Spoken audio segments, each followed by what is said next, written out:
August 19 శ్రావణ మాస మంగళవారం కృష్ణపక్ష ఏకాదశి సాయంత్రం 4 గంటల 10 నిమిషాల వరకు తదుపరి ద్వాదశి. ఆరుద్ర నక్షత్రం రాత్రి 2 గంటల 40 నిమిషాల వరకు తదుపరి పునర్వాసు నక్షత్రం. దుర్ముహూర్తం ఉదయం 8:16 నుండి 9:07 మధ్య కలదు.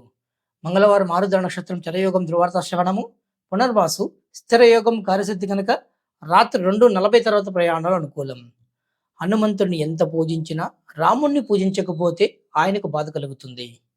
రామనామం ఎక్కడుంటే అక్కడ హనుమంతుడు ఉంటాడు. హనుమాన్ చాలీసా 100 సార్లు పారాయణం చేస్తే వాడు ఎలాంటి కష్టమైనా సరే, చివరికి జైలు జీవితం గడుపుతున్నా సరే జైలు నుండి కూడా బయటకు వస్తాడు, మహాసుఖం పొందుతాడు. వాడికి శివుని సాక్షిగా సిద్ధి కలుగుతుందని గురువచనము. వృషభ, మిథున, తుల, ధనుర్, కుంభరాశి వారికి శుభకాలము.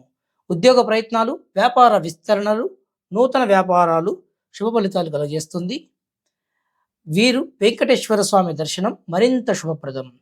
ఏకాదశి పర్వదినాన ఉపవాస దీక్షలో ఉండి సాయంత్ర సంధ్యందు వెంకటేశ్వర స్వామి గుడిలో ప్రదక్షిణలు చేసి నారాయణ కవచాన్ని భక్తి శ్రద్ధలతో ఆలకిస్తే సర్వకార్యము అనుకూలమై సర్వదా జయం కలుగుతుంది. జై శ్రీరామ్.